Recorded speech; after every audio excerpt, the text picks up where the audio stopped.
Muy buenos días, hermanos. Van a abrir sus Biblias, por favor, en Jeremías capítulo 49 y nos corresponde estudiar versículos 23 al 27, la profecía sobre Damasco o profecía contra Damasco. Estamos avanzando rápidamente en la destrucción, en los juicios públicos para la destrucción de las ciudades y de los países que fueron hostiles contra los judíos o que participaron como vara en manos de Dios para juzgar al pueblo de Dios. Nos corresponde hablar de Damasco. Damasco es una ciudad supremamente importante, es una ciudad con muchísima historia, está considerada una de las ciudades más antiguas del mundo, probablemente es la ciudad más antigua, con unos 4000 años de historia en el Antiguo Testamento, una ciudad cosmopolita, una ciudad multicultural, multiétnica, es una ciudad supremamente importante para la historia de la humanidad. Los damasenos fueron un pueblo muy importante que en un momento fueron una nación independiente, pero posteriormente estuvieron bajo el gobierno, bajo el dominio de los imperios de turno, entre ellos los sirios, los asirios y posteriormente Babilonia.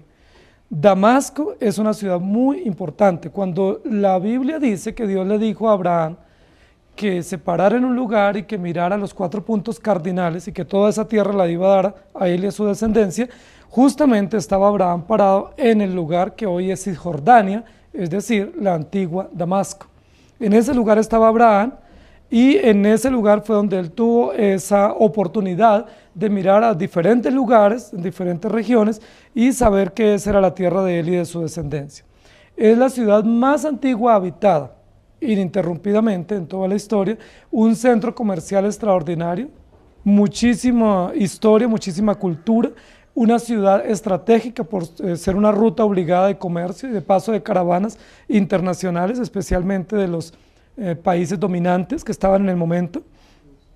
Fue una ciudad que tuvo también mucho que ver con los judíos, con David, con Salomón, que fue enfrentada o tuvo enfrentamiento a los reyes de la dinastía de David. Y Salomón allí estableció una dinastía en un momento y luego ellos se independizaron y se volvieron bajo el dominio de los sirios. Entonces Damasco es una ciudad muy importante. En la gran mayoría del tiempo Damasco ha tenido paz, ha sido una ciudad de paz, ha sido una ciudad tranquila, ha sido una ciudad hermosa. Jeremías capítulo 29, versículo 25. Dice, ¿cómo dejaron a la ciudad tan alabada, la ciudad de mi gozo? En esta profecía, que es una profecía muy corta, hay una exclamación en el versículo 25 y la exclamación justamente hace alusión a la belleza o lo importante que tenía la ciudad y era una ciudad muy alabada, era una ciudad de placer. Y yo quiero que nosotros miremos hoy y usemos eso como base para la meditación y es cómo dejaron la ciudad. Generalmente en los juicios que han habido sobre las diferentes naciones se han usado las preguntas retóricas, las preguntas desafiantes, las preguntas casi sin respuesta en algún sentido para llamar a la reflexión que el profeta Jeremías, inspirado por el Espíritu Santo, ha usado contra las diferentes naciones. Pero contra Damasco no se va a usar preguntas y es una situación muy interesante que no pasó contra ninguna de las otras 6 naciones que hemos estudiado. Contra Damasco se va a usar una exclamación, que es una exclamación típica del estilo literario del profeta Jeremías, el profeta de los lamentos, el profeta que exclama o que evoca o que admira o se sorprende frente a las realidades del momento.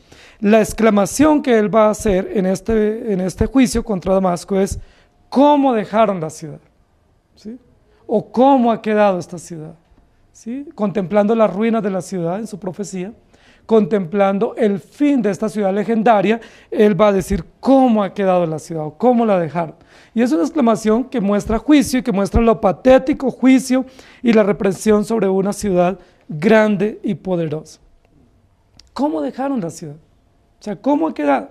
Y tiene que ver con el juicio y con las consecuencias finales y fatales que tiene esta ciudad por las manos del Señor.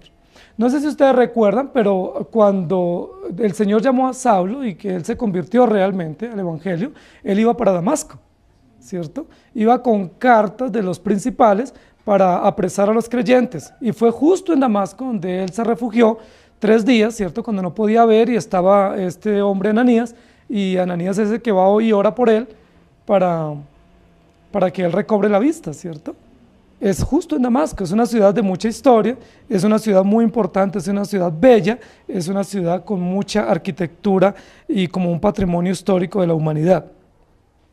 Yo quiero que vayan conmigo al versículo 23. Dice, acerca de Damasco se confundieron Amad y Arfad porque oyeron malas nuevas.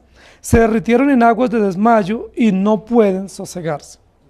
El primer aspecto, el primer eje temático que tiene que ver con la destrucción de esta ciudad legendaria, tiene que ver con la confusión que Dios va a traer a esta ciudad. Damasco era una ciudad, además de histórica y además de legendaria por su patrimonio, por su antigüedad, por su historia y sus tradiciones, como dice el versículo 25, era una ciudad de mi gozo, dice allí. O dicho de otras palabras, era una ciudad de placer, era una ciudad hedonista. Y es uno de los pecados por los cuales Damasco va a ser destruido. Nosotros sabemos que cuando hay ciudades con mucha historia por su arquitectura, por su topografía, por su cultura o por todas las reservas que pueda tener o riquezas, junto a esa riqueza natural o esa riqueza histórica o arquitectónica, hay unas razones por las cuales la gente desea mucho ir a esas ciudades y generalmente es la perversión. Una ciudad con historia no simplemente es rica en su historia, sino que es rica en perversión. Porque muchas personas ven eso como un patrimonio importante, pero hay un patrimonio camuflado que es el patrimonio de la perversión o de la inmoralidad o de la destrucción. Y eso pasa con cualquier ciudad. Nosotros en nuestro país tenemos ciudades históricas. Y esas ciudades históricas, por su cultura o por su riqueza de belleza, topografía o climática, pues también es una puerta abierta para otro tipo de destrucción o de riqueza inmoral. Y es la perversión sexual o la destrucción o la idolatría. Y eso va a pasar siempre. Es importante lo que pasa con los damasenos. Los damasenos sacaban pecho. Cuando alguien decía, ¿usted de dónde es?, él sacaba pecho y decía, yo soy de Damasco. ¿Sí? Y cuando él decía, soy de Damasco, soy damaseno, lo que él estaba diciendo, soy de la ciudad más antigua del mundo. Soy de la ciudad más importante. Soy de la ciudad con mayor patrimonio, mayor historia y mayor riqueza cultural. Es una ciudad cosmopolita, una ciudad que recibe personas de todas las ciudades y las culturas, una ciudad multiétnica, multicultural, una ciudad abierta, de puertas abiertas. Ese era el orgullo de los damasenos. Pero ninguno de ellos decía, yo soy de Damasco, una ciudad perversa. ¿Sí? Yo soy de Damasco, una ciudad que si bien es cierto, es una ciudad antiquísima, también es una ciudad entregada al placer, entregada a la lujuria y entregada a la concupiscencia. Era una ciudad hedonista en esencia. Y lo dice la exclamación del profeta, es la ciudad del gozo o de mi gozo, donde la gente iba a encontrar gozo o encontrar placer. ¿Sí? Nosotros sabemos que en la historia bíblica hay varias ciudades así. Ciudades que eran muy bien vistas por su topografía o por su riqueza climática, pero realmente lo que atraía a las personas no era su clima, ni su topografía, ni su cultura, ni su patrimonio histórico, sino lo que atraía a las personas era toda la perversión que podían encontrar allá. Así fue destruida Sodoma y Gomorra, ¿no? Está mencionada en el capítulo, en el juicio anterior. Así también fue destruida Babel, o fue destruida Nínive, ciudades perversas, ciudades inmorales, ¿sí? Igual sucede en nuestra historia, en nuestros países, con ciudades que uno, cuando oye mencionar nomás esa ciudad, la mención de esa ciudad está asociada con inmoralidad o con perversión, ¿sí? Con abuso de menores, con pues una abertura o apertura sexual o promiscuidad, y eso pasaba con Damasco. Dice, acerca de Damasco se confundieron Amad y Arfad porque oyeron malas nuevas. Es interesante lo que está diciendo acá el profeta porque está relacionando esta ciudad de Damasco o este reino de Damasco con otras dos ciudades que sean parte de los tres lugares principales que habían en esa región en el tiempo antiguo, que era Amad, Arfad y Harán, que eran tres lugares antiguos que hacían parte como de un pequeño reino, una pequeña nación que se llamaba Damasco. Y la condición que ellos van a tener en este episodio frente a la profecía es se confundieron, es decir, les llegó confusión. Les llegó aturdimiento, están ofuscados por todo lo que acontece, y la razón por la cual ellos están confundidos es, dice, porque oyeron malas nuevas. Y a mí me llama mucho la atención porque esto es lo opuesto al Evangelio, ¿sí? El Evangelio son buenas nuevas. Siempre cuando nosotros escuchamos el Evangelio o meditamos en el Evangelio, sabemos que el Evangelio son buenas nuevas. Es decir, noticias de esperanza, noticias de gracia, noticias de bondad de parte de Dios para una nación o para un pueblo perverso.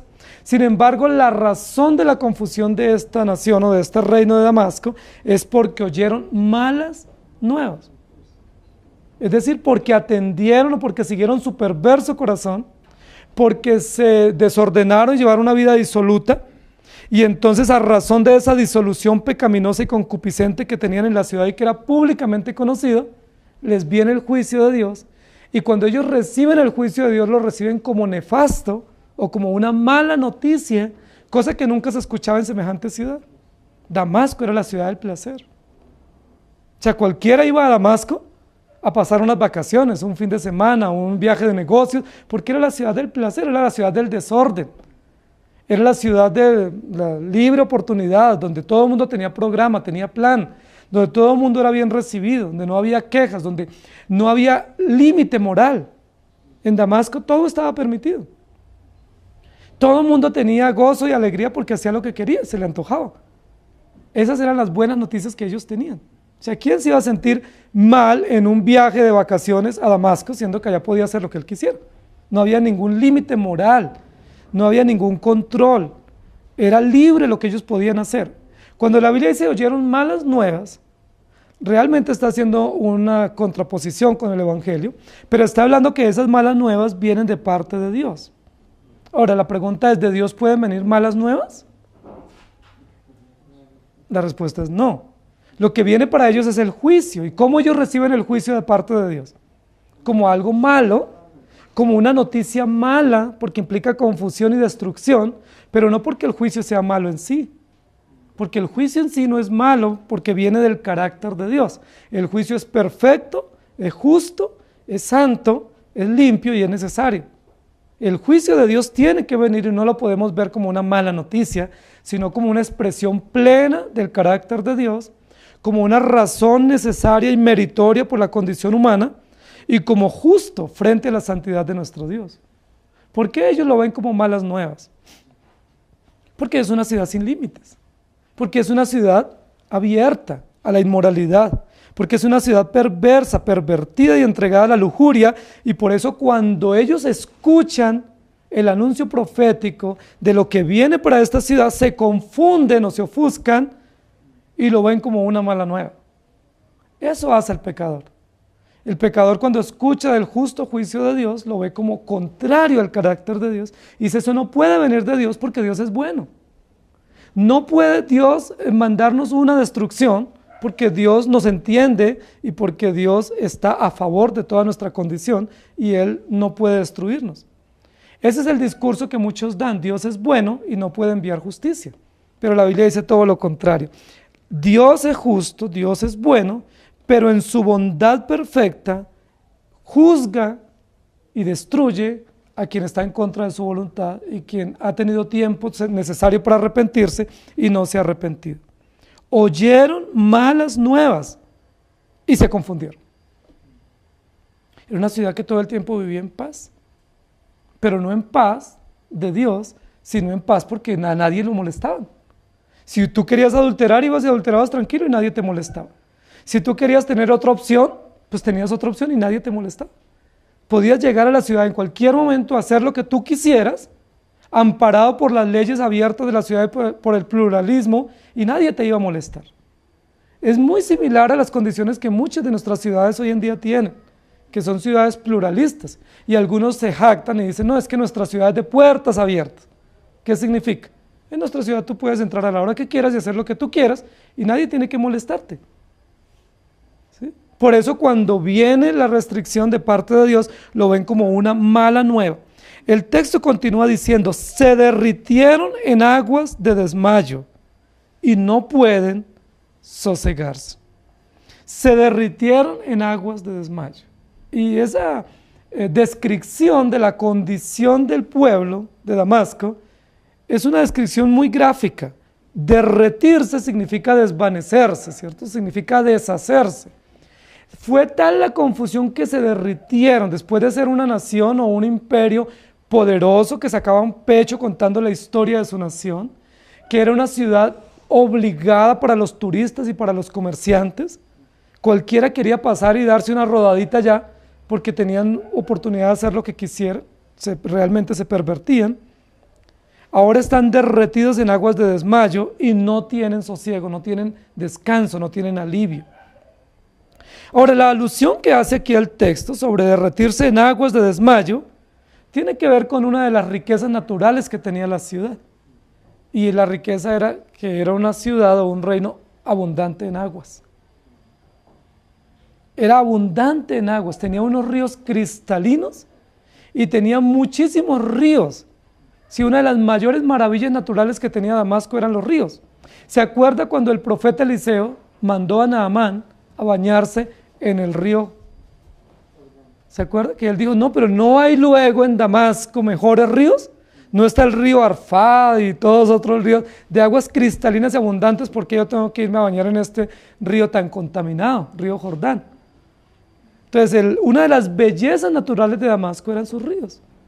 Ríos cristalinos, aguas tranquilas y muy abundantes.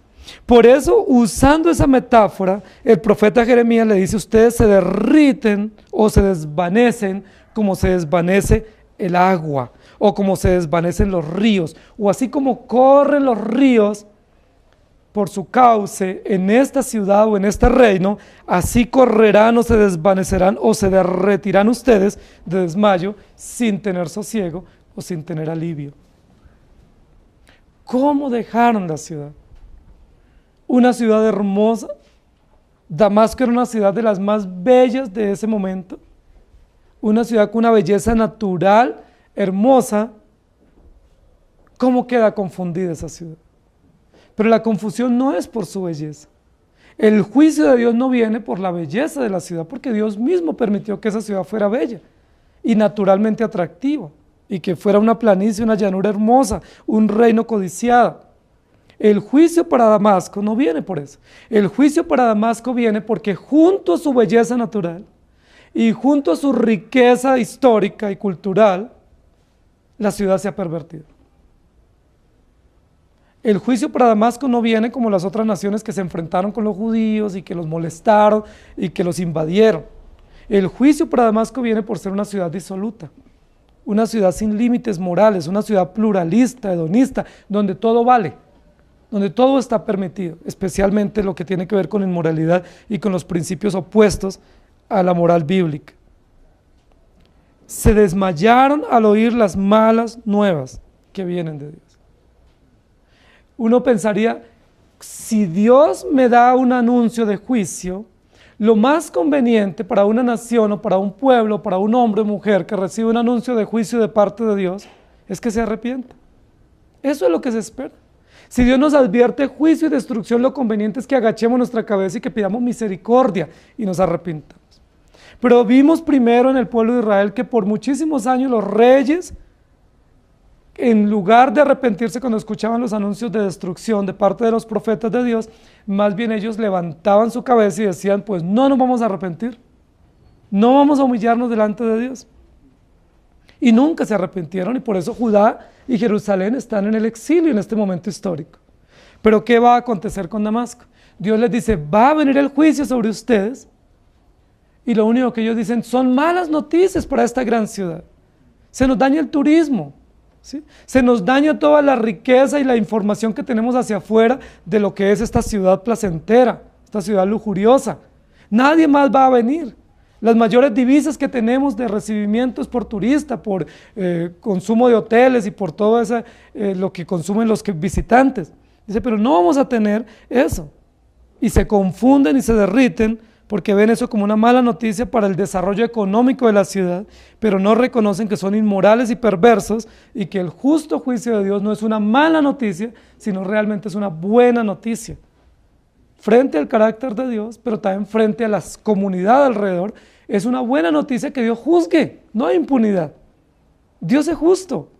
No debemos ver la ira de Dios y la justicia de Dios como mala, sino como buena. Es una buena noticia saber que a veces Dios destruye ciudades y destruye reinos y humilla gobernantes y destruye lo que Él quiere porque Dios es justo. Esa no es una mala noticia.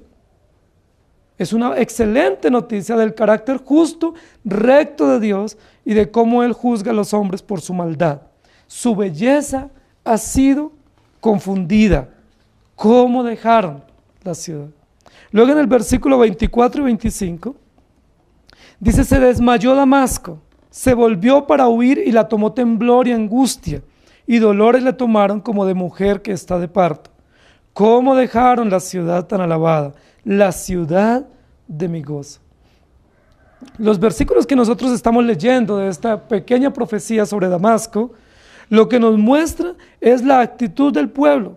Primero están profundamente confundidos frente a esa noticia que ellos reciben del juicio del Señor, pero luego están totalmente desmayados. Y en 2 oportunidades se menciona la palabra desmayo, desmayó. Es decir, se desplomó, ¿sí? No pudo continuar, se debilitó totalmente frente a todos los motivos que tenía para enorgullecerse, se debilitó y se angustió y le tomó temblor.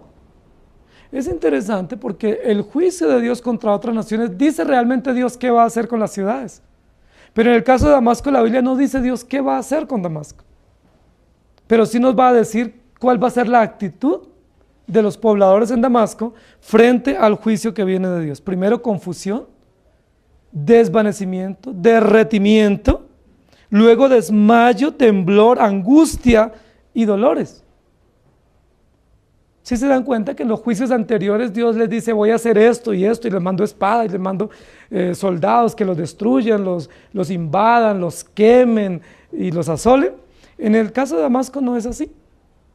El caso de Damasco Dios no dice qué les va a mandar, pero dice cómo van a reaccionar los damasenos frente al juicio del Señor. Se desmayó Damasco y se volvió para huir. Es decir, se levanta rápidamente buscando escapar del juicio de Dios, pero cuando se vuelve para huir, ¿qué dice el texto? El versículo 24. Le tomó temblor y angustia y dolores como de mujer que está de parto. Queridos hermanos, la situación de Damasco es una ciudad supremamente dura. Porque Damasco era una ciudad de puertas abiertas, recibía muchísimos turistas, muchos visitantes todos los meses y todos los años, en cualquier época iban allá a la ciudad. Pero iban a tener un desorden moral, iban a vivir un viaje de placer, iban a tener un viaje de licensión. Pero Dios dice, ahora viene el juicio, y ante el juicio se desploman, se desmayan y se confunden terriblemente. ¿Por qué se confunden? Se confunden porque son conscientes de que están obrando en contra de la voluntad moral de Dios. ¿Cuál es la razón de la confusión y del desmayo de estos ciudadanos de este reino poderoso? ¿Reconocen que están obrando mal? ¿Se han arrepentido, han sido conscientes de su mal obrar y van a volver hacia Dios? ¿Cuál es el mayor dolor que embarga a los damasenos frente al juicio? ¿El haber ofendido al Dios eterno, justo y santo? ¿O el ver las ruinas de una ciudad próspera, de una ciudad con historia y con cultura? ¿Qué es lo que a ellos les afecta tanto? ¿Dios está ofendido, hemos obrado mal y es justo lo que Él nos está enviando? ¿O pobre ciudad como quedó? Se destruyó nuestro patrimonio, se destruyó nuestra cultura, años cuidando, 4000 años cuidando la historia de esta ciudad, y ahora nos quedamos sin patrimonio. Ahora todo el mundo nos va a ver como una ciudad arruinada y destruida. Es interesante porque realmente eso es lo que afecta a los damasenos. Es eso lo que les preocupa. Por eso ellos terminan haciendo una exclamación, y lo que hace el profeta Jeremías en el versículo 25 es encarnar el lamento que van a hacer los damasenos frente a la destrucción. Es decir, Jeremías toma el lugar de los damasenos para repetir el lamento público que ellos van a hacer ante la destrucción. Y lo que ellos van a hacer ante la destrucción es ver su ciudad destruida y decir cómo quedó nuestra ciudad. La ciudad de nuestro gozo y de nuestro placer. Tantos recuerdos de desórdenes que tuvimos acá, tantos viajes placenteros que tuvimos, y cómo quedó nuestra ciudad. La actitud de Jeremías realmente es: tomar o evocar el lamento que los damascenos van a hacer frente al juicio. Ahora es interesante porque en el reino de Damasco había una ciudad que se llamaba Refaín. No sé si ustedes recuerdan, Refaín. Es una ciudad que la Biblia va a mencionar en varias oportunidades, pero Refaín es conocido en la historia y en la historia bíblica como el Valle de las Pruebas o como el lugar de las pruebas. Refaín es el lugar donde uno parece que nunca termina la prueba. Es decir, donde le viene una y cuando uno pretende o asume que está saliendo de esa circunstancia, viene otra y luego otra y luego otra y como que uno no se repone de esas como pruebas sucesivas o problemas sucesivos. Refaín representa el lugar donde las pruebas no se acaban. Muchas veces nosotros pasamos por periodos así. A veces hay periodos en nuestra vida personal o familiar o en la vida de la iglesia donde uno pensaría como que está condenado a vivir pruebas sucesivas o pruebas angustiantes, dolorosas y fatigantes donde nos derretimos, nos desmayamos y decimos no puedo más. Y donde uno pretende huir o buscar alguna opción, y cuando uno pretende tomar una opción o un camino buscando soluciones, ¿qué acontece? Versículo 24. Le toma temblor y angustia y viene una circunstancia peor. El profeta Jeremías, al igual que el profeta Isaías, en varias oportunidades anunciaron eso.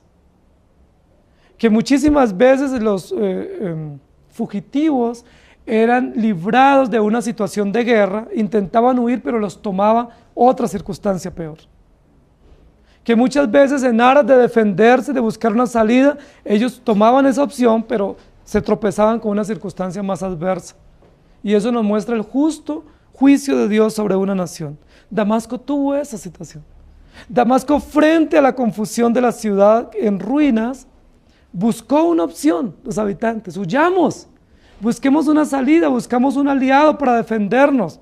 Y cuando estaban buscando huir, buscando protección para sus vidas, les tomó mayor temblor, mayor pánico, mayor angustia y fueron paralizados con esa situación.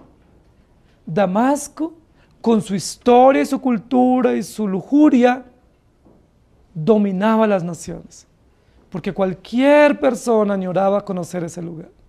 Pero ahora va a sufrir el terror del juicio y le va a tomar temblor y no va a tener para dónde huir.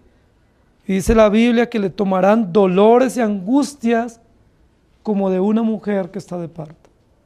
Es muy interesante esta comparación porque se usó en el juicio anterior contra Edom. Llevamos dos naciones que en el texto van juntos los juicios, Edom y Damasco, que quedan al lado derecho del río Jordán, y las dos naciones se va a comparar a los más valientes y poderosos de esa nación como mujeres que están prestas a dar a luz. Y es una comparación fastidiosa para un varón. Es una comparación absurda para un hombre e incomprensible también. Que a nosotros los hombres que nos consideramos valientes y que nos consideramos fuertes y que nos consideramos indomables e invencibles, se nos compare con una mujer en el momento de mayor fragilidad, en el momento de mayor vulnerabilidad, en el momento de mayor angustia. Ni siquiera se nos compara con una mujer, sino con una mujer en el momento justo de dar a luz, cuando está totalmente indefensa, totalmente incapacitada de poder correr, de poder defenderse, de poder buscar soluciones, sino que tiene que entregarse a lo que acontezca, ¿sí? Y toda mujer cuando está a punto de dar a luz le pasa eso. Ella no puede, toda su fuerza, su energía, su coraje, pues tiene que declinar, ella tiene que entregarse a lo que venga, ¿sí? No sabe si va a salir bien ella en su parto, no sabe si va a ser rápido o muy demorado o difícil el parto, no sabe si la criatura que está en su vientre va a nacer bien o no, no sabe, ya no sabe nada.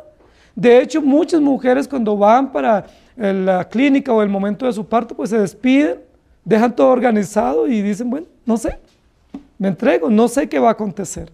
Dice la Biblia que los de Damasco, que eran una ciudad valiente y valerosa en su lujuria, una ciudad muy turística, en el momento de su angustia, les sobrecoge a los varones un dolor o los invade una angustia y un temblor como de una mujer en el momento del parto. ¿No les parece muy patética esa comparación? Especialmente para los varones. Incomprensible además. Que se nos compare con una mujer es ofensivo, y más una mujer dando a luz. Pero el uso de la metáfora lo que quiere decir no es que ellos son unas mujeres, sino que ellos han vivido una vida tan desordenada y nunca han considerado que les va a venir angustia. Es una ciudad de paz, es una ciudad pacífica, es una ciudad de placer. ¿Quién puede creer que alguien esté en contra de esa ciudad? No es una ciudad agresiva, no es una ciudad violenta, no es una ciudad invasiva con otros imperios, sino una ciudad de puertas abiertas, una ciudad turística y una ciudad de placer. Todo el mundo creemos que aprecia la ciudad. Pero ellos no contaban con que Dios estaba en contra de la inmoralidad y la perversión de Damasco y que los va a juzgar. Y que al compararlos con esta mujer, lo que les está diciendo es, ustedes se van a quedar sin ninguna posibilidad de defenderse. Ustedes van a tener que entregarse totalmente al juicio de Dios porque no hay opción para defenderse igual como una mujer no tiene en el momento del parto. No van a poder defenderse. Pero también lo que estamos viendo es que Jeremías con muchísima frecuencia usa la metáfora de la mujer dando a luz. Y la metáfora de la mujer dando a luz tiene básicamente dos connotaciones. Hay una connotación de angustia, hay una connotación de dolor, de temblor, de inseguridad, de incertidumbre, que es la connotación que se está dando aquí para los de Damasco. Pero hay otra connotación en la mujer dando a luz, y es la connotación de la esperanza, es la connotación de la vida, es la connotación de que si bien es cierto, hay incertidumbre y hay riesgo de vida, ese riesgo de vida es para propiciar vida. Una mujer entrega literalmente su vida dando a luz para dar vida. Porque luego ella sale con vida y viene una criatura al mundo y se multiplica la vida. Esa metáfora es una metáfora angustiante en su primer momento, humillante, diciente, una metáfora de temblor, de terror, de angustia. Pero luego el final de la metáfora es, la mujer dio a luz. Y al dar a luz, pues hay fiesta, hay alegría, hay vida. Pero no es la connotación de la metáfora para Damasco, ni para Edom en el capítulo anterior. La connotación para Edom y para Damasco es solo la primera parte de ese ejemplo. Es decir, solo hay confusión, hay temblor, hay angustia y hay dolor. No es la segunda parte, pero cuando se usó para Judá y para Jerusalén en los capítulos anteriores, ese mismo ejemplo, el profeta Jeremías estaba aludiendo a la segunda parte de la metáfora. Es decir, los judíos son débiles, se confunden como una mujer que da a luz, pero luego da a luz. ¿Y qué va a hacer el Señor con los judíos que están en el exilio? Los va a preservar y luego los va a traer porque hay luz para ellos.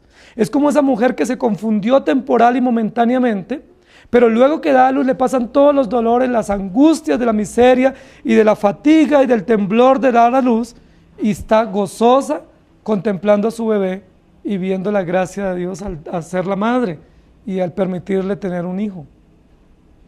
Esa es la connotación para los judíos, la misma metáfora con relación a la esperanza, pero en el caso de estas naciones es esa metáfora, pero con relación a la confusión, al juicio y al dolor y al temblor. Su belleza ha sido confundida y su fortaleza ha sido desmayada. ¿Cómo dejaron la ciudad? Ahora, es muy interesante que el texto bíblico nos muestre que aún después de la destrucción de la ciudad, los damasenos no se arrepienten.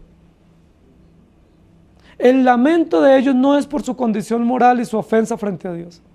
No es terror frente a Dios, sino terror por unas ruinas de una ciudad. Y eso nos muestra que realmente ellos son reprobos frente a Dios. O sea que definitivamente el juicio de Dios tiene que darse. Que ellos bajo ninguna circunstancia se iban a arrepentir. Aún después del juicio, ellos no dicen, Señor, perdónanos, o ¿qué hicimos mal? O muéstranos qué debemos hacer para evitar el juicio tuyo. Sino que miran la ciudad y se lamentan no por su pecado, sino por su ciudad. No se lamentan por su condición frente a Dios, sino se lamentan porque ya no tienen una ciudad para seguir viviendo su desorden. Porque se les quita esa posibilidad de vender la ciudad como un destino de placer. Queridos hermanos, a nosotros nos pasa generalmente lo mismo. Cuando nosotros somos reprendidos por el Señor, nos lamentamos por la reprensión, pero no nos lamentamos por nuestra actitud frente a Dios y por la ofensa que le causamos a Dios en nuestro pecado deliberado, sino que nos lamentamos porque ya no tenemos las mismas oportunidades para pecar. O nos lamentamos porque fuimos descubiertos. O nos lamentamos porque ya fuimos expuestos de nuestra condición, pero no arrepintiéndonos. Generalmente a nosotros nos pasa lo mismo. Ahora, por la gracia del Señor y por el Evangelio que ha sido grabado, por la buena nueva con la cual hemos sido conquistados por el Señor, pues el Espíritu Santo obra en nosotros. Y aunque nosotros no nos condolemos por nuestro pecado, sino por las consecuencias, el Señor produce su gracia en nuestros corazones de tal manera que podamos comprender que no nos debemos lamentar por las consecuencias, que nos debemos lamentar por nuestra condición frente a Dios y arrepentirnos.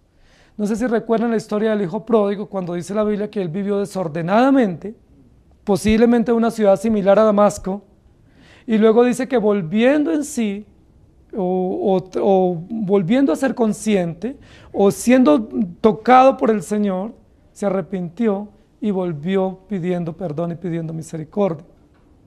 Pero cuando nosotros sufrimos las consecuencias, nosotros nos condolemos y decimos, ay de las consecuencias. Pero casi nunca decimos, ay de mí frente a Dios, porque soy rebelde. Casi nunca decimos, Señor, yo soy pecador miserable y me arrepiento de ser así. Sino que decimos, Señor, me arrepiento de haberme quedado sin trabajo, o de haberle contado esto a alguien, o de haber confesado esto porque ahora me descubrieron, o de no haber cortado todas las pruebas para que nadie pudiera juzgarme por esta condición pecaminosa. Nosotros somos expertos en cortar el fruto del pecado, pero no en ir a la raíz del pecado. Eso están haciendo los damascenos y no podemos esperar cosa mejor en ellos, porque eran un pueblo perverso, condenado al juicio. Cuando ellos son juzgados por Dios, ellos no caen de rodillas y dicen, Señor, hemos sido perversos, hemos vivido desordenadamente, hemos sido una ciudad de placer donde los hogares se destruyen, donde hay prostitución, inmoralidad, donde la sexualidad es abierta sin límites. Señor, perdónanos. Sino que cuando ven el juicio dicen, lamentamos por nuestra ciudad, lo sentimos por nuestra ciudad, lo sentimos porque este destino turístico se nos quita de nuestra guía. ¿Cómo han dejado la ciudad? Su fortaleza ha sido desmayada. Y luego el versículo 26 y 27 dice, por tanto sus jóvenes caerán en sus plazas y todos los hombres de guerra morirán en aquel día. Ha dicho Jehová de los ejércitos, y haré encender fuego en el muro de Damasco y consumirá las casas de Ben-Hadad. Los dos últimos versículos nos indican un poco lo que Dios va a hacer con esta ciudad lujuriosa.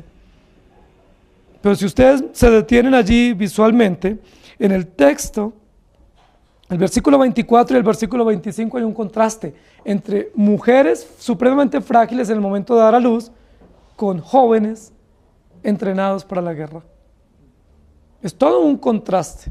Estos jóvenes entrenados para la guerra, estos hombres valerosos y valientes, y todos los hombres son comparados con una mujer indefensa y débil que tiene que entregarse en el momento de la batalla y morirán sin ningún lugar a defenderse.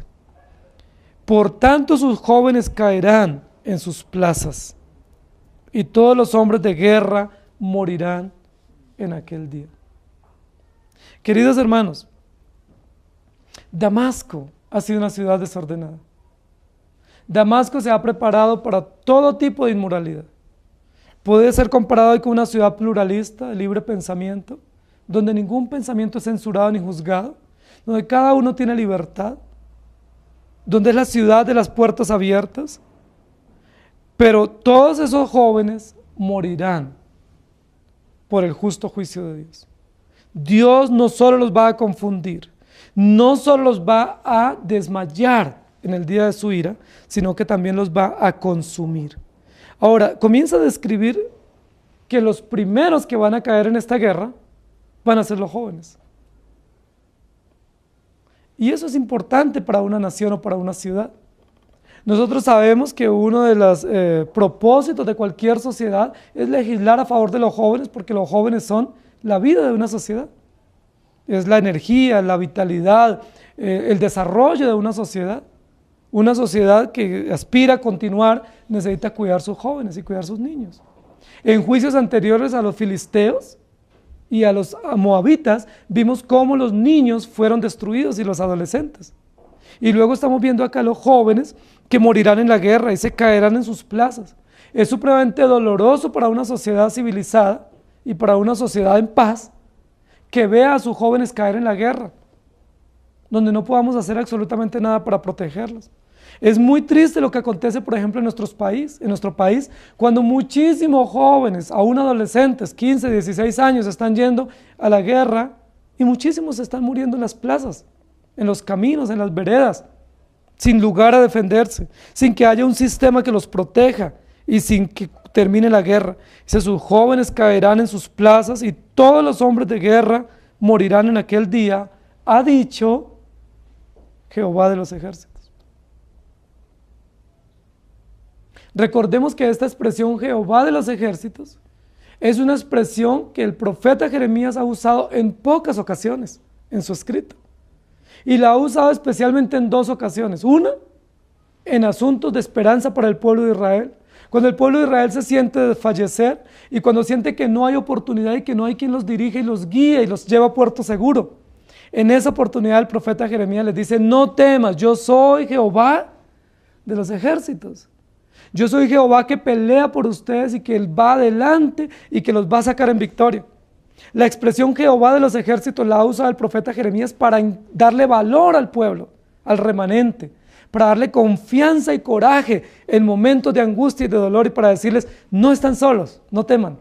Yo soy Jehová de los ejércitos, yo peleo por ustedes y yo les doy la victoria.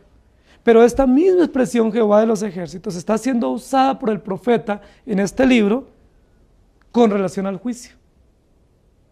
Yo soy Jehová de los ejércitos, que peleo a favor del remanente o a favor de mi pueblo y que juzgo las impiedades de los perversos. Y que juzgo y castigo la maldad de las naciones que se levantan y se sublevan contra mí. De las ciudades que aunque aparenten vender paz y tranquilidad y alegría, realmente son centros de desorden moral y de placer. Son ciudades lujuriosas que necesariamente vendrá la ira de Dios sobre ellos y los destruirá. Ciudades entregadas al placer verán que Jehová de los ejércitos no solo mata a sus mujeres, sino a sus jóvenes y a sus hombres de guerra. Si ustedes analizan un poco allí, versículo 24 y 25, estamos hablando de varias generaciones. Está hablando de hombres, es decir, adultos mayores. Está hablando de jóvenes, es decir, la esperanza y de la continuidad de una sociedad. Pero está hablando de mujeres dando a luz. Es decir, una nueva generación. Una generación adulta, una generación joven y una nueva generación que está gestándose, pero que no va a lograr dar a luz.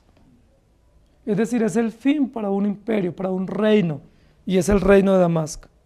Es el fin para una sociedad. Cualquiera de nosotros diríamos, es muy terrible el juicio para Damasco. ¡Qué ciudad tan desordenada! Yo no quisiera que mis hijos crecieran allá.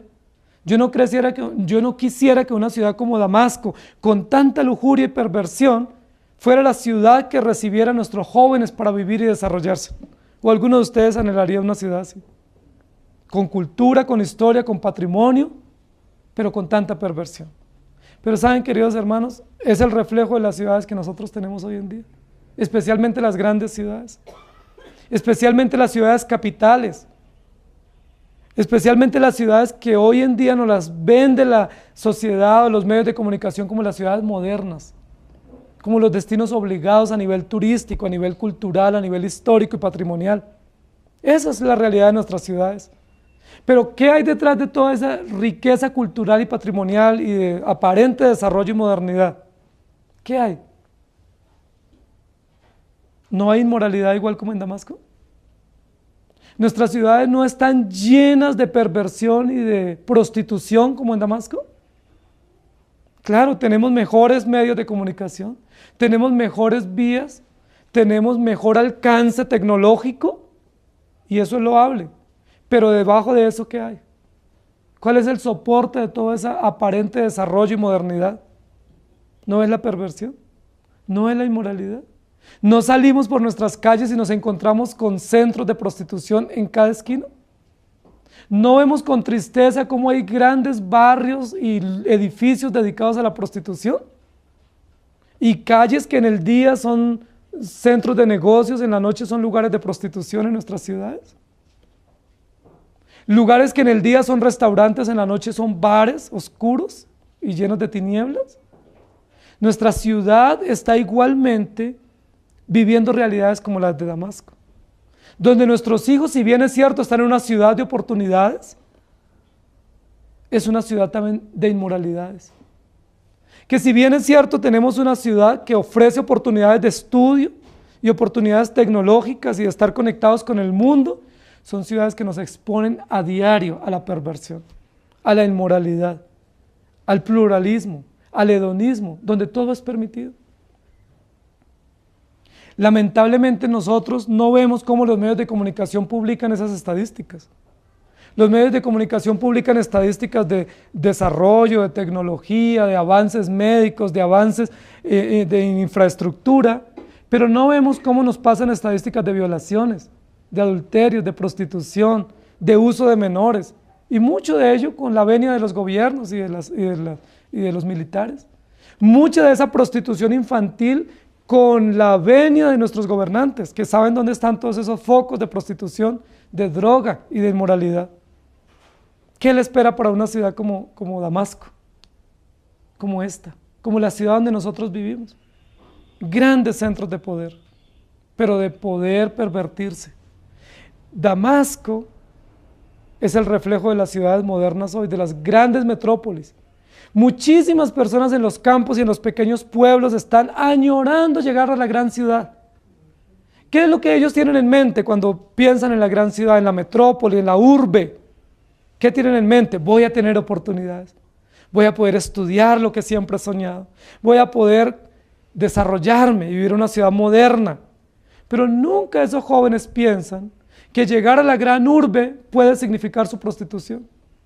Ninguno de ellos piensa, o esas jovencitas que añoran venir a hacer su secundaria, a hacer su universidad o su carrera técnica, piensa que junto a esa oportunidad tecnológica o académica puede venir la destrucción de su vida moral, la destrucción de su vida emocional, que va a encontrar una ciudad de puertas abiertas, pero donde hay indiferencia, donde hay soledad, donde hay perversión, donde los vínculos familiares se rompen, donde muchas veces los vínculos de fe también. Yo conozco muchísimas personas que en los pequeños pueblos o en las veredas son excelentes cristianos, fieles, devotos, temerosos de Dios, constantes a la iglesia. Llegan a la gran ciudad y ya no tienen tiempo para ir a la iglesia.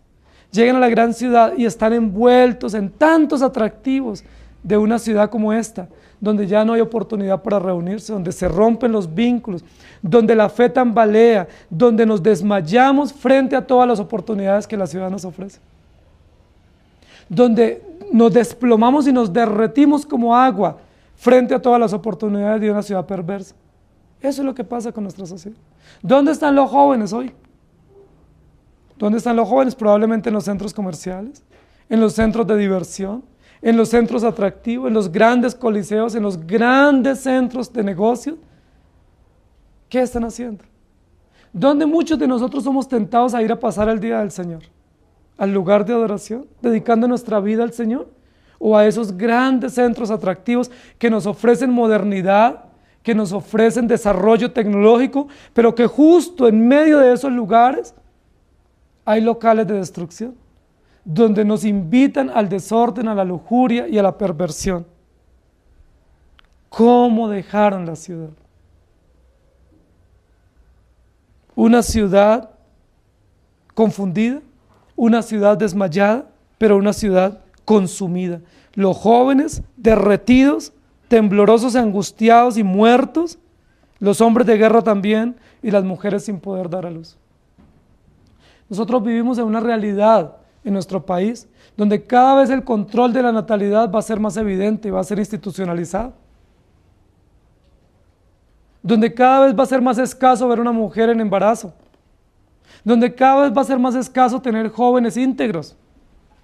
Vivimos en una sociedad que está matando a los jóvenes. Si no los mata en la guerra, por la insurgencia, los mata en sus principios y los mata en sus sueños. Cuando vemos esa cantidad de jóvenes en las calles, los fines de semana, en las noches, jovencitos, uno se pregunta, ¿y dónde están los padres de estos jovencitos? ¿Dónde está una sociedad que promueve la protección de los derechos de los jóvenes? Cuando cada vez se abren lugares para la perversión. Nosotros en nuestra ciudad vemos que cada vez se abre el espacio para la rumba y para el desorden de los jóvenes. Queremos ser una ciudad de 24 horas, una ciudad abierta 24 horas. ¿Qué se va a hacer en la medianoche si la ciudad está abierta? ¿Usted va a ir a mercar a esa hora? O sea, si la ciudad está abierta a las 24 horas, ¿usted va a ir a comprar su regalo y su estreno a las 2 de la mañana? ¿O qué es lo que nos está diciendo esa idea de una ciudad 24 horas abierta al comercio? ¿Qué es lo que nos está diciendo? No, usted haga el mercado en el día, compre sus regalos en el día, haga sus negocios en el banco en el día y en la noche hay otros negocios que se pueden hacer. Hay puertas abiertas para hacer otras cosas en la noche cuando los demás descansan.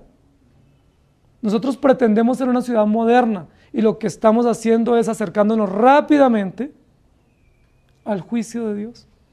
Una ciudad que no cuida a los jóvenes, una ciudad que no cuida el matrimonio, un país que no propende por el bienestar de una sociedad, de la niñez, de la juventud, ni del hogar, ni del matrimonio, una ciudad sin ética, sin valores, donde la ética es subjetiva, donde los valores son mandados a recoger, donde cada uno hace lo que quiere. ¿Cómo puede quedar nuestra ciudad? El lamento que hacen los damasenos y que encarna el profeta Jeremías es el lamento que muy probablemente va a venir sobre nuestras ciudades. Y es el lamento que probablemente nosotros podemos evitar en algún sentido predicando el Evangelio. Porque nuestra ciudad es una ciudad desordenada.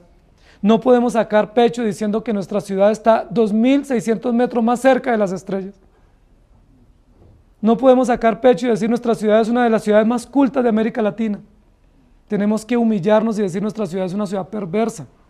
Es una ciudad que, si bien es cierto, tiene algún tipo de riqueza arquitectónica y patrimonial, es una ciudad inmoral, perversa. No es una ciudad que descansa tranquila en la noche. Es una ciudad muy activa en su inmoralidad, en su perversión. Y el lamento que probablemente en poco tiempo los ciudadanos de esta ciudad tendrán que decir es: ¿cómo ha quedado nuestra ciudad? ¿Cómo ha quedado esta ciudad? Y cuando lleguen esas malas noticias que la ciudad ve, no podemos decir que no es sin mérito, sino que es meritorio el juicio de Dios y la confusión, porque Dios hará descender fuego y destruirá los muros y consumirá las casas. Cuando el texto termina en el versículo 27 diciendo consumirá las casas de Ben-Hadad, era la dinastía que gobernaba en Damasco. Era una dinastía de hombres que recibían ese título, Ben-Hadad. Entonces había Ben-Hadad primero, segundo, tercero y así sucesivamente. ¿Y qué hacían los que gobernaban en esta dinastía, este gobierno o este reino de Damasco? Ellos estaban tranquilos, cómodos en sus casas, ¿sí? Con su abanico en la mano, descansando tranquilos, viendo cómo la ciudad se pervertía. Tenían sus casas en el muro, vivían en los mejores lugares de la ciudad, producto de la inmoralidad y la perversión. Ellos eran testigos de cómo la ciudad se consumía en la inmoralidad, pero ellos le sacaban provecho a la perversión. ¿Saben, queridos hermanos, por qué la prostitución infantil no se acaba en nuestros países? ¿Por qué las violaciones, el uso de menores, la pornografía para niños, por qué no se controla? ¿El gobierno la puede controlar? Claro que la puede controlar. Tiene todos los medios legales y justos y tiene todo el pie de fuerza para hacerlo. ¿Por qué no la controla? Porque recibe dividendos. ¿Por qué no controlan la droga y controlan las bebidas alcohólicas? ¿Por qué? Porque ellos son los que tributan supuestamente para la salud. Todos los juegos de azar, ¿por qué no los controlan? Porque tributan para la salud. Entonces, desde que paguen el tributo o el impuesto para la salud, entonces es nocivo para la salud, pero tributan para la salud. ¡Qué contradicción!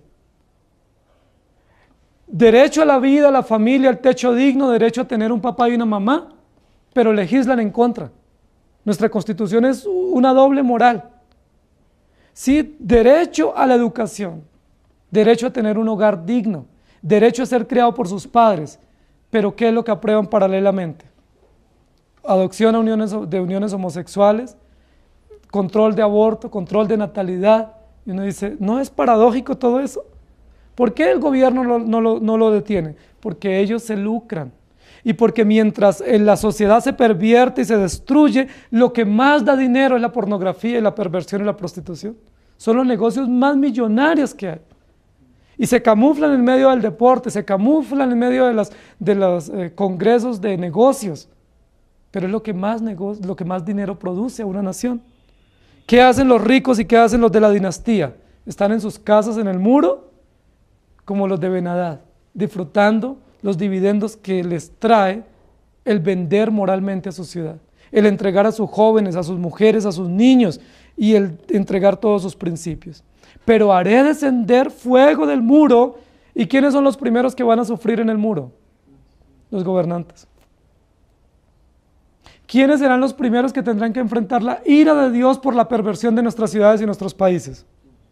Nuestros gobernantes, aquellos que se lucran de esos negocios, aquellos que tienen un doble discurso, a favor de los niños, a favor del hogar, a favor del matrimonio, pero socavando o por debajo, soterradamente, están destruyendo. Están legitimando la perversión y la inmoralidad como en Damasco. Dios hará descender fuego del cielo y consumirá las casas de ellos y por supuesto ellos también morirán porque tendrán que enfrentar la justicia divina. No pensemos que vivimos en una ciudad de puertas abiertas, queridos hermanos. Nosotros vivimos en una ciudad perversa, en una ciudad inmoral que destruye la familia, que destruye los hijos, que destruye el futuro, que destruye los sueños. No es una ciudad de oportunidades. Nosotros no vivimos en el país de las oportunidades, en el país de las maravillas. Nosotros vivimos en un país que destruye los sueños de los jóvenes, que destruye los sueños de la familia. Y claro, para ellos esas son malas noticias. Pero ¿saben por qué ellos las destruyen? Porque no tienen el Evangelio. Pero ustedes y yo que tenemos el Evangelio tenemos oportunidad de soñar. Y tenemos oportunidad de soñar con la familia, soñar con los jóvenes y soñar con las futuras generaciones. Porque la razón del sueño es el Evangelio. No vivimos en una ciudad de oportunidades, pero tenemos al Dios de todas las oportunidades. Y aún viviendo en una sociedad perversa, hay esperanza. Y quiero recordarles que en Damasco, siendo una ciudad tan perversa, objeto del juicio de Dios y tan inmoral, fue justo allí donde el Señor llamó a Saulo, el gran predicador del Evangelio del primer siglo. Fue justo en una ciudad tan disoluta donde Saulo recibió el encargo de ser instrumento útil en las manos de Dios para la salvación de los gentiles. Fue justo en Damasco donde habían creyentes reunidos orando y Saulo no consiguió su cometido de ir con cartas a destruirlos y apresarlos. En medio de una sociedad tan disoluta había una iglesia fiel. Es allí en Damasco donde estaba Ananías, un hombre que temía a Dios y va y es el instrumento inicial para ayudar en la conversión y en el discipulado y la confirmación de la fe del apóstol Pablo. ¿No es eso maravilloso? Eso sí son buenas noticias. Y eso sí es soñar. Nosotros vivimos en una sociedad perversa, pero ¿cuál es la esperanza de esta ciudad? ¿El nuevo gobierno? ¿Las inversiones extranjeras? ¿La tecnología que nos puedan tener o el desarrollo de infraestructura? ¿Cuál es la esperanza para esta ciudad? Jesucristo. Y saben, ustedes y yo somos esperanza para esta ciudad. Ustedes y yo a través de nuestras iglesias, a través de la fe, a través de los núcleos que tenemos en nuestros hogares y en nuestros trabajos para testificar, somos esperanza para esta sociedad. Cuando ustedes y yo tenemos hogares estructurados y tenemos hijos en desarrollo y con principios de la fe, estamos denunciando las injusticias de una sociedad perversa con doble moral. Cuando nosotros propendemos por la familia, propendemos por la paz, propendemos por las buenas nuevas del Evangelio, nosotros estamos diciendo, esta ciudad no es la ciudad de nuestro gozo, es la ciudad de nuestro dolor, pero nuestro gozo viene de Dios. hay esperanza para nuestras familias. Y la esperanza viene de Dios. De esta ciudad solo hay malas nuevas. Iremos de gobierno de peor en peor. Iremos de mal en peor cada vez, con nuevas leyes y nuevas aprobaciones que nos van a confundir probablemente y nos van a entristecer. Pero ¿saben? La esperanza nuestra viene de Dios. La moral bíblica no va a ser cambiada. El diseño de Dios moral y estructural para la familia es el mismo.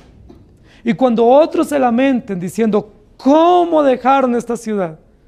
Nosotros los creyentes podremos decir con gracia, con alegría y esperanza, es justo porque no se arrepintieron.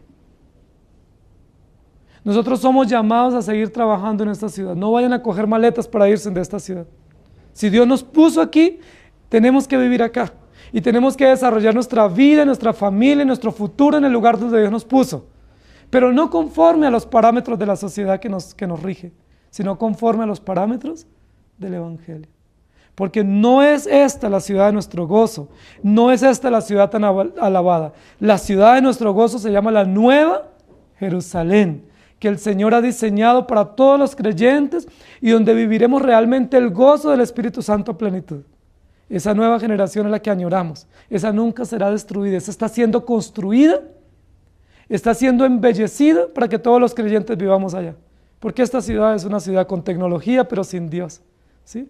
Con estética pero sin ética, ¿sí? Con desarrollo y de infraestructura pero sin Dios.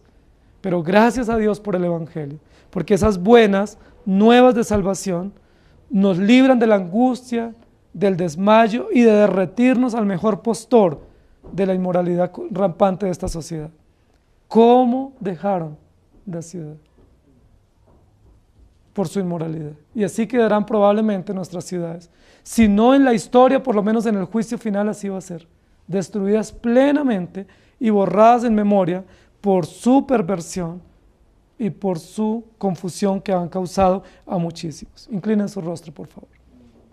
Amado Señor, gracias por darnos la oportunidad de analizar la realidad en la cual nosotros vivimos y comprender tus propósitos. Gracias, Señor, porque nosotros vivimos en una ciudad como Damasco.